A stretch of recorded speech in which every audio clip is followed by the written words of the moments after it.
Shalom, kita kembali akan menikmati renungan firman Tuhan, renungan singkat pada hari ini. Dan kita akan kembali membahas tentang tema di beberapa hari yang lalu di konten saya yang sebelumnya, tak tergoncangkan, iman yang tidak tergoncangkan. Dan hari ini kita akan belajar ciri-ciri iman yang tidak tergoncangkan. Mari kita berdoa terlebih dahulu. Kami bersyukur untuk firman-Mu, kami akan dengarkan. Tuhan berfirman, Tuhan bicara. Setiap yang membuka channel ini, setiap yang membuka konten ini diberkati, dan kami mengalami lawatan Tuhan, kebangunan rohani. Dalam nama Yesus, haleluya, amin. Di dalam Ibrani pasal 12 ayat 25 sampai 29, di situ diceritakan bagaimana kondisi keadaan, goncangan-goncangan akan selalu ada dalam kehidupan kita, dalam kehidupan kita hari-hari. Tidak hanya bicara tentang COVID-19 yang sudah kita lewati 2 tahun lebih, tapi goncangan bisa terjadi dari bencana alam, kejadian-kejadian yang tidak pernah kita duga, hal-hal yang tidak pernah kita pikirkan, hal-hal yang tidak pernah kita inginkan, tetapi bisa saja terjadi. Masalah mungkin sakit, masalah keuangan, ekonomi, masalah pekerjaan, bisnis, masalah keluarga, rumah tangga, masalah pendidikan anak-anak, banyak macam-macam masalah-masalah yang begitu mungkin bisa menekan, bisa menghimpit kita, bisa menganiaya kita. Tapi Tuhan inginkan bahwa hidup kita tidak boleh tergoncangkan. Bagaimana caranya? Apa ciri iman yang tidak tergoncangkan? Yang pertama, di dalam Ibrani 12 ayat 25 dikatakan, jagalah supaya kamu jangan menolak menolak Yesus. Yohanes 1 ayat 1 dan Yohanes 1 ayat 14 berkata bahwa Yesus adalah firman.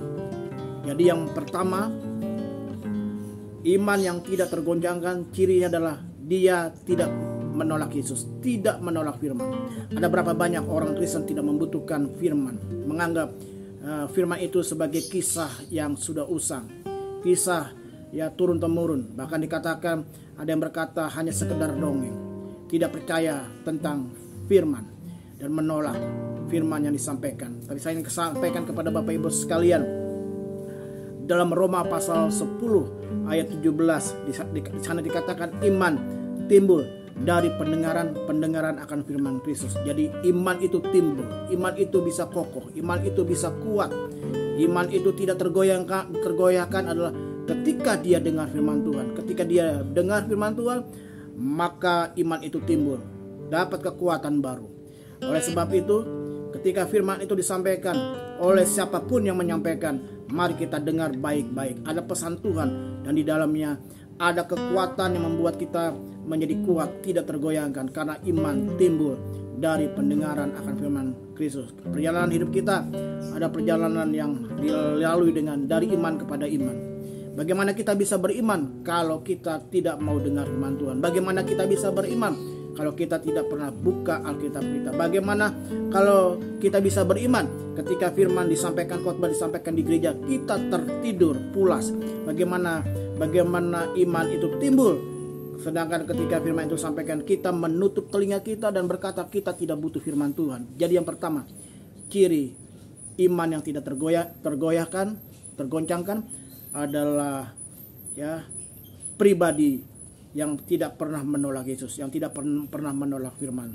Setiap firman disampaikan, siapapun yang menyampaikan, dinikmati dengan sungguh-sungguh. Yang kedua, di dalam ayat 27, ungkapan satu kali lagi menunjukkan pada perubahan pada apa yang dapat digoncangkan, karena ia dijadikan supaya tinggal tetap apa yang tidak tergoncangkan. Apa yang tidak tergoncangkan.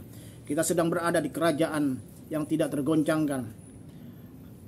Apapun boleh digoncangkan, tapi kita tetap kokoh. Ciri yang kedua adalah kita mau tetap tinggal di dalam kerajaan Allah. Kerajaan tidak tergoncangkan. Di dalam 1 Korintus 4 ayat 20 dikatakan, sebab kerajaan Allah bukan terdiri dari perkataan, tetapi dari kuasa. Jadi kerajaan Allah tidak hanya sekedar omong-omong, tidak hanya diskusi-diskusi, tidak hanya bicara-bicara, tidak hanya membahas, tidak hanya sekedar omong-omongan saja, tapi kerajaan Allah bicara tentang kuasa, otoritas. Otoritas untuk apa? Otoritas untuk menghadapi setiap goncangan. Kuasa untuk apa? Kuasa untuk menghadapi setiap goncangan. kuasa yang membawa kita dari kemenangan datang kemenangan. Jadi yang kedua, ciri iman yang tidak tergoncangkan adalah dia tinggal tetap di dalam kerajaan Allah. Karena kerajaan Allah bukan perkataan, ya, bukan terdiri perkataan, tapi dari kuasa, otoritas, kuasa sudah diberikan kepada kita.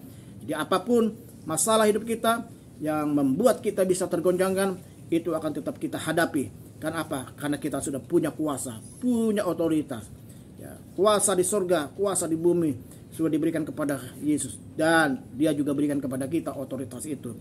Ya, ketika Yesus akan meninggal mulut-mulutnya, dia berkata, tanda-tanda ini akan menyertai orang percaya yang ada kuasa, otoritas. Mari kita menggunakan otoritas kuasa ini untuk menghadapi setiap pergumulan. Apapun bentuk pergumulannya, seberat apapun pergumulannya, kita tidak tergoncangkan. Karena apa? Kita punya kuasa, punya otoritas. Yang ketiga, di dalam ayat yang ke-28. Jadi ya, Ibrani 12 ayat 28 berkata demikian. Jadi karena kita menerima kerajaan yang tidak tergoncangkan, marilah kita mengucap syukur dan beribadah kepada Allah menurut cara yang berkenan kepadanya dengan hormat dan takut. Ciri yang ketiga, iman yang tidak tergoncangkan adalah dia tetap bisa mengucap syukur. Pergumulan boleh datang, masalah boleh datang, penyakit boleh datang, vonis dokter boleh disampaikan, pergumulan seberat apapun boleh datang, boleh boleh datang menghampiri kita, boleh ya ada dalam hidup kita, tapi kita tidak akan tergoncangkan. Kenapa? Karena kita tetap hidup dalam mengucap syukur. Di balik mengucap syukur ada kemenangan. Di balik mengucap syukur ada mujizat. Di balik mengucap syukur kita akan melihat bagaimana Tuhan berkarya. Ya, jangan mengambil kesimpulan-kesimpulan ya sebelum kita mengetahui akhirnya, dan bahkan sampai berkata Tuhan tidak sayang. Tuhan sengaja ya hal ini terjadi. Kemudian kita menggerutu, kemudian kita mengeluh, kemudian kita berkeluh kesah. Tidak. Tapi ketika masalah dan pergumulan tidak membuat kita tergoncangkan. Kenapa? Karena kita tetap mengucap syukur. Mengucap syukur dalam segala hal. Dan kita percaya di balik ucapan syukur ada berkat Tuhan yang Tuhan nyatakan atas hidup kita sekalian. Kiranya firman Tuhan pada kesempatan hari ini menjadi berkat bagi Bapak Ibu sekalian. Ciri iman yang tidak tergoncangkan.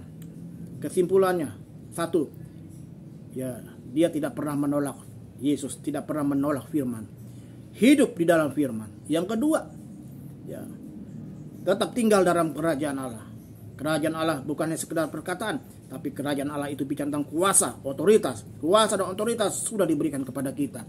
Yang ketiga, ya, ciri yang ketiga dari iman yang tidak tergoncangkan adalah ketika kita hidup dalam ucapan syukur. Mari kita mengucap syukur dengan apa yang sedang kita hadapi hari-hari ini. Dan percayalah, ya Tuhan bekerja di balik ucapan syukur yang kita sudah persembahkan kepada Tuhan. Jangan pernah mengeluh, jangan pernah berkeluh kesah, jangan pernah menyalahkan orang lain, jangan pernah menyalahkan Tuhan apalagi.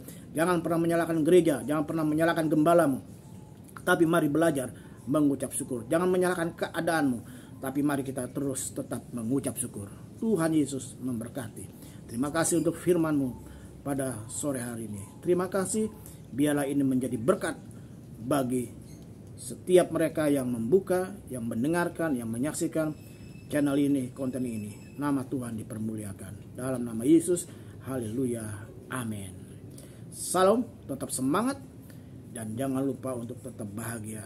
Saudara yang belum like, yang belum komen silakan komen, yang belum subscribe channel ini silakan di subscribe. Kiranya berkat Tuhan berlimpah-limpah atas kita sekalian. Shalom.